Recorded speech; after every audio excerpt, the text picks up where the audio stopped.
Live from New Delhi, you're watching DD India Live, India's voice to the world. I'm Tanvi Taneja, coming up in the next 30 minutes. Polling in final stages in the high-stakes battle for New York mayor, while voting closes for the post of governor in New Jersey and Virginia. California votes to decide on redrawing its congressional map.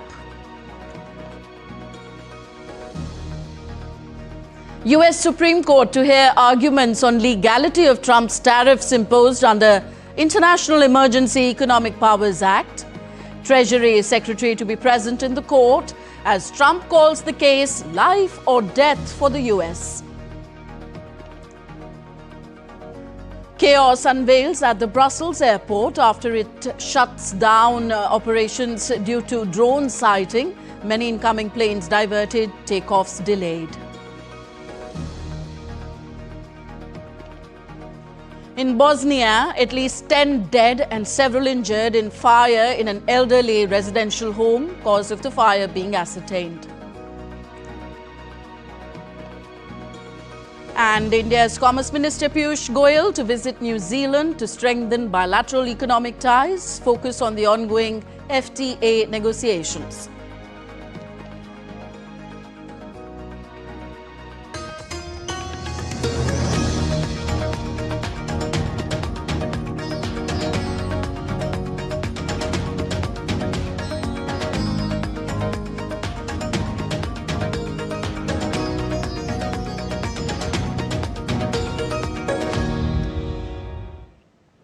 First news from the United States. Results will be soon out in the elections for the governor in New Jersey and Virginia on Tuesday, though hottest of these remain to be the New York mayor elections. As per projections, U.S. media said Democrat Abigail Spanberger won Virginia's election for governor. This is the first of several contests that will serve as an early gauge of how Americans are responding to President Donald Trump's tumultuous 9 months in office. Spanberger, 46, a former congresswoman and CIA officer, will be the first woman to serve as Virginia's governor after easily defeating Republican Lieutenant Governor Winsome Earl Sayers. The New Jersey race was the most hotly contested campaign, with opinion polls showing Democrat Mickey Sherrill, a congresswoman, a former Navy pilot, holding a narrow lead over her Republican challenger, former state lawmaker and small business owner Jack Ciatrelli. Democratic nominee Zohran Mamdani faced Andrew Cuomo, a moderate Democrat running as an independent in New York City's mayor race. Earlier, he lost to Mamdani in the primary 4 years after resigning as New York state governor in disgrace. The campaign has laid bare the Democratic Party's generational and ideological divides as it seeks to rehabilitate its damaged brand image.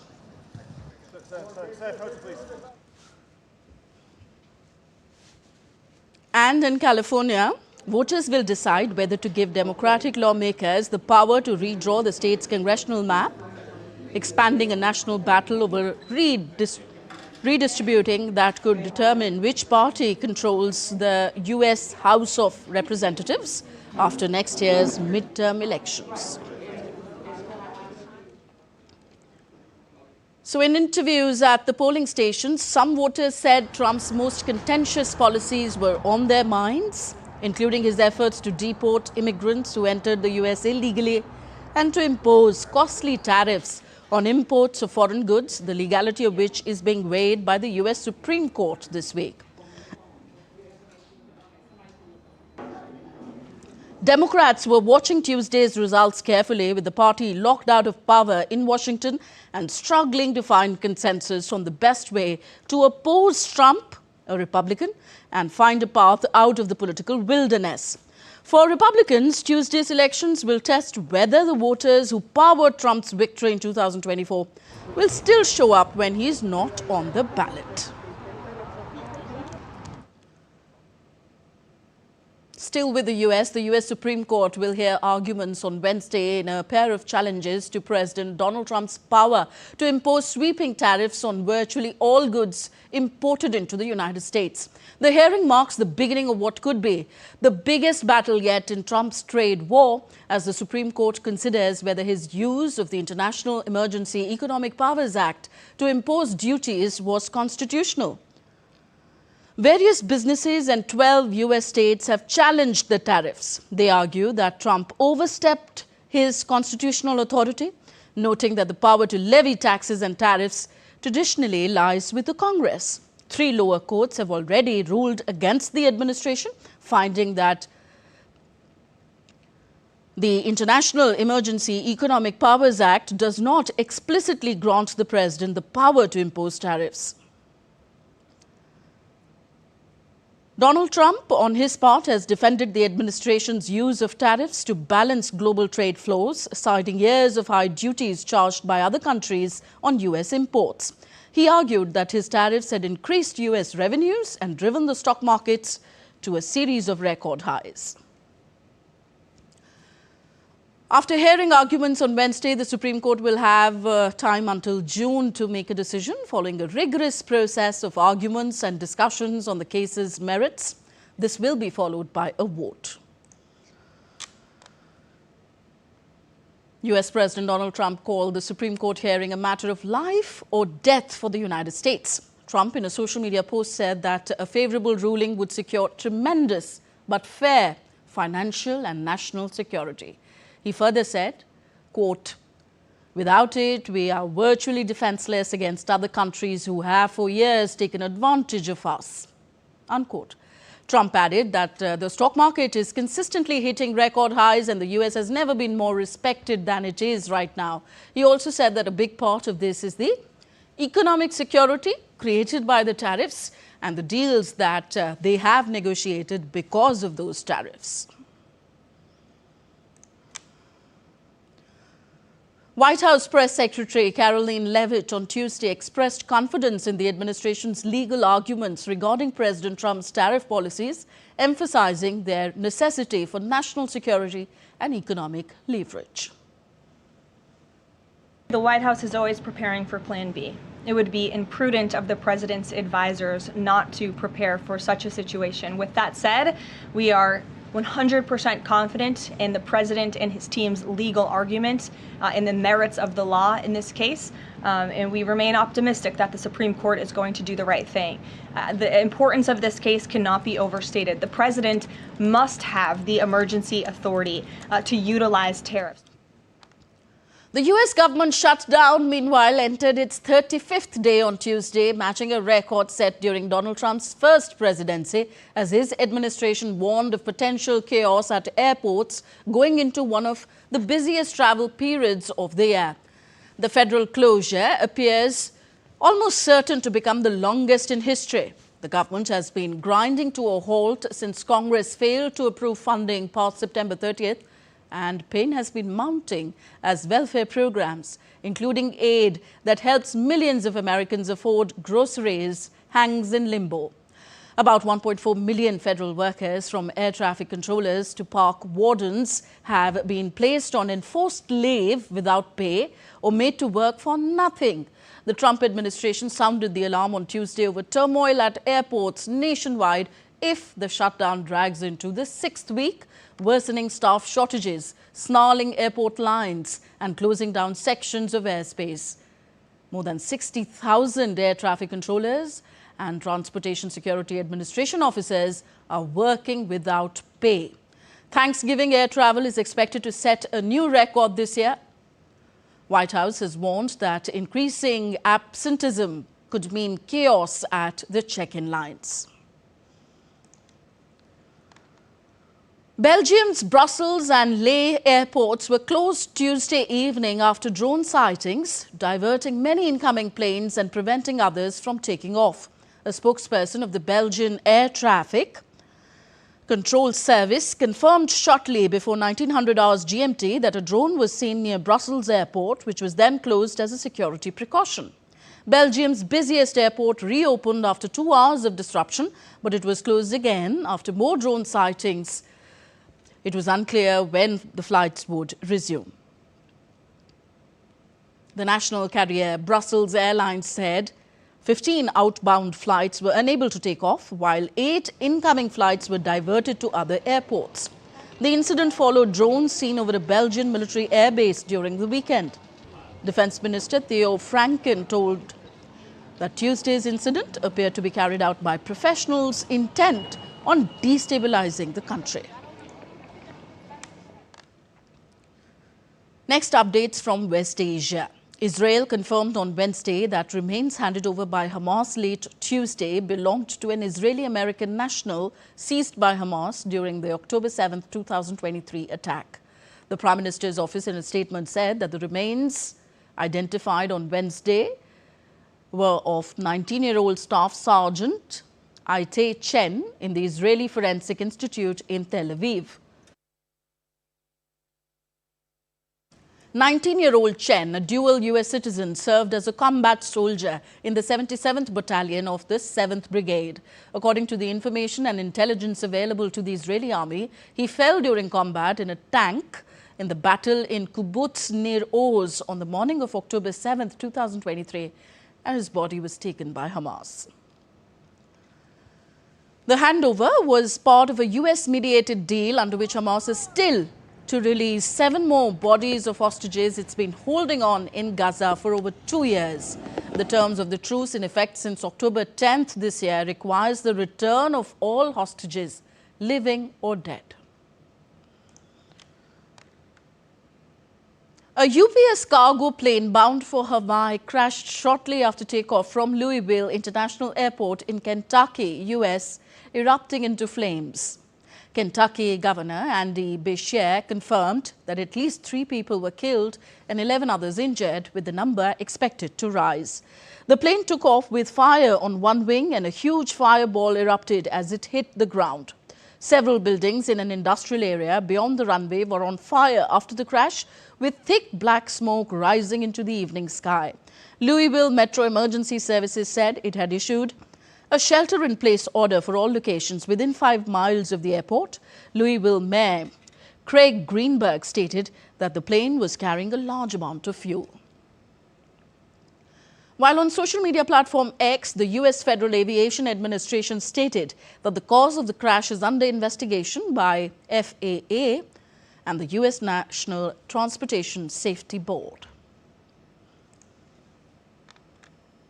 In Bosnia, 10 people were killed and around 20 injured in a fire that broke out in a nursing home in the town of Tuzla on late Tuesday. Police patrols, firefighters and emergency medical services were quickly dispatched to evacuate and provide care for the residents. As per reports, several patients were treated for carbon monoxide poisoning. The chairman of Bosnia's tripartite presidency, Zeljko Kosmic, offered condolences to the families of the victims and wished a quick recovery to those injured.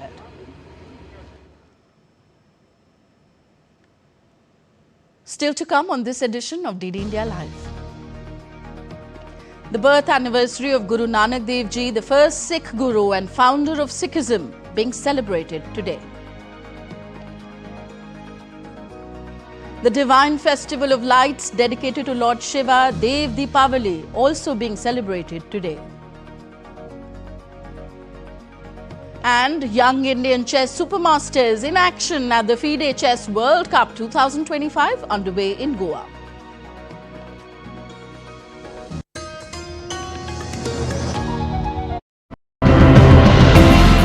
Desh Ki Mitti captures the deep connection that Indians everywhere feel with the country's soil. But today, this land and the communities that directly depend on it both face grave threats. We uncover stories of innovation and resilience that are trying to safeguard this soil for the future generations. When we follow what the scientists recommend, we end up spending less. I now use less fertilizers, but I'm getting better yields. These kinds of structures, they actually help keep the water in the landscape, allowing it to sort of seep into the groundwater and contribute to maintaining groundwater level. 99% of the cases that I've seen, cause for urgency is not satisfied. The project is innovative. They are maintaining our beach like a clean city.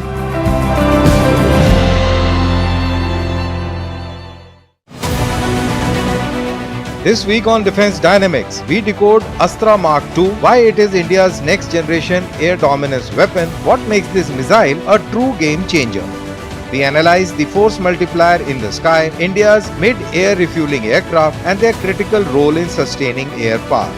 Finally, the infantry soldier gets a much-awaited close-quarter battle carbine, which is compact, precise and built for decisive close combat. We decode the Army Chief's words, preparing for the unknown. What does it reveal about India's evolving war-fighting mindset? Catch the sharpest analysis of strategy, firepower and future warfare this Wednesday at 8 p.m. IST only on DD India.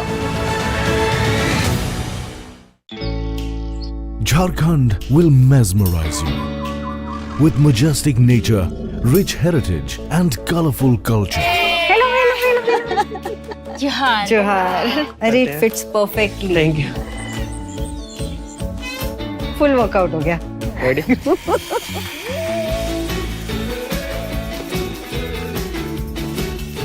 Postcards from Jharkhand on National Geographic. Can the US launch a bombing campaign against Iran? The Philippines vessel suffered structural damage. The saga of child sexual abuse.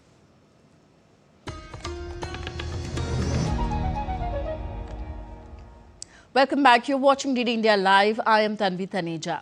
India's Commerce and Industry Minister Piyush Goyal will engage in discussions with New Zealand counterpart of his, Todd McClay, on the ongoing free trade agreement negotiations today.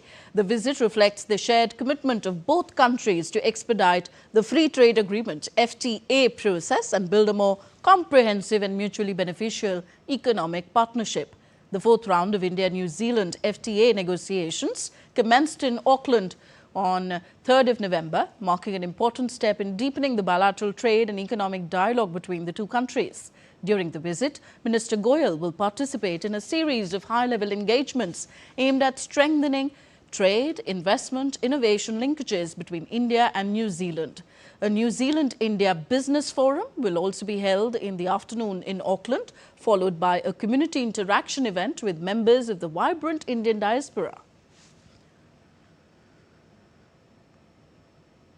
India's Defence Secretary Rajesh Kumar Singh met Israeli Defence Minister Israel Katz in Tel Aviv on Tuesday. During the meeting, both sides reaffirmed their commitment to strengthening the long-standing defence partnership between India and Israel. In a social media post, India's Ministry of Defence said that Defence Secretary Rajesh Kumar Singh called on Israeli Defence Minister Israel Katz and briefed him on the key outcomes of the Joint Working Group meeting.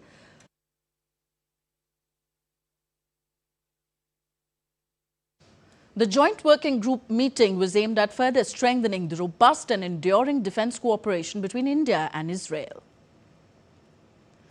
The meeting took place alongside the 17th Joint Working Group on Defence Cooperation, co-chaired by Defence Secretary Singh and Director General of Israel's Ministry of Defence, Major General Ahmed Baram. During the meeting, a Memorandum of Understanding on Defence Cooperation was signed to expand the scope of bilateral defence ties between the two countries. The development underscores the growing strategic partnership between India and Israel, with both countries seeking to deepen their cooperation in defence and security areas. India's Foreign Secretary Vikram Misri met UK National Security Advisor Jonathan Powell and Deputy NSA Matthew Collins in London on Tuesday. During the meeting, the two sides discussed ways to advance the India-UK Comprehensive Strategic Partnership. The talks covered key global and regional security issues, as well as cooperation in critical and emerging technologies under the Bilateral Technology Security Initiative.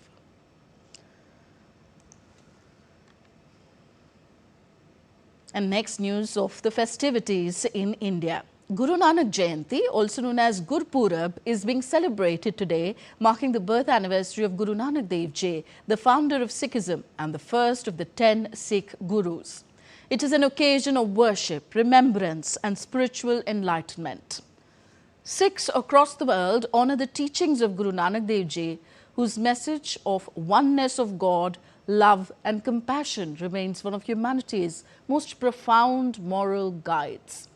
On this day, Gurudwaras are beautifully decorated with lights and flowers, and people exchange heartfelt wishes filled with blessings and gratitude.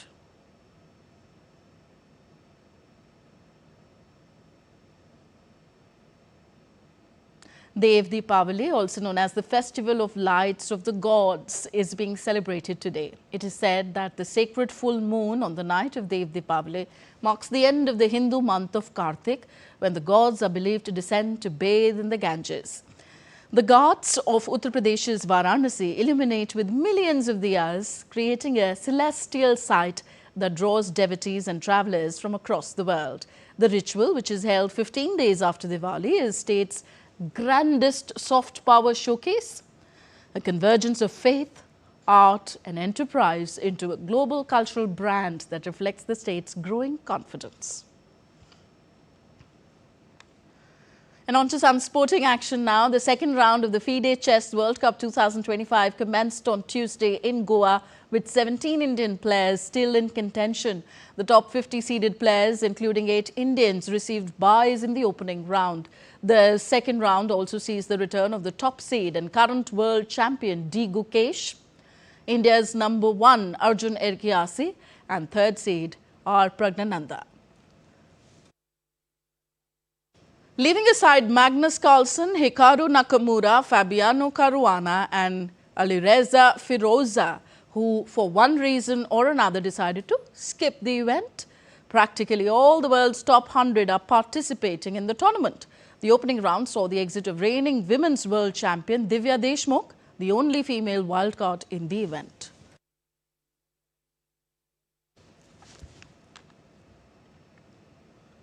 The International Cricket Council has announced the Women's Cricket World Cup team of the tournament, chosen for outstanding performances during that tournament. India, who lifted the trophy following a victory over South Africa in the finals, saw opener Smriti Mandhana, top order batter Jemima Rodrigues and player of the tournament Deepti Sharma named in the star-studded 11. The runners-up South Africa and Australia also have 3 players in the list. The other players include Pakistan's Sidra Nawaz and England's Sophie Eccleston and Nat Skyver-Brunt as the 12th player. One of Britain's most celebrated soccer players, David Beckham, was knighted by King Charles at Windsor Castle on Tuesday, recognizing his decades-long contribution to the sport and charitable causes. The 50-year-old former England captain received the honour at the royal residence, more than 20 years after he was awarded a separate royal honour recognising his contribution to the game of football. Beckham's illustrious career on and off the pitch has made him one of the most recognisable figures in modern sport. The former Manchester United and Real Madrid midfielder played 115 times for his country and captained the Three Lions for 6 years between 2000 and 2006. And that's all for this edition of DD India Live. Do let us know your thoughts on the news of the day. Connect with us on our different social media handles at DD India Live. And you can also download our DD India mobile app for quick news and updates on the go. We'll be back with more news as it breaks here on DD India. I'm Tanvi Taneja from all of us here in New Delhi. Thank you for watching. Namaskar.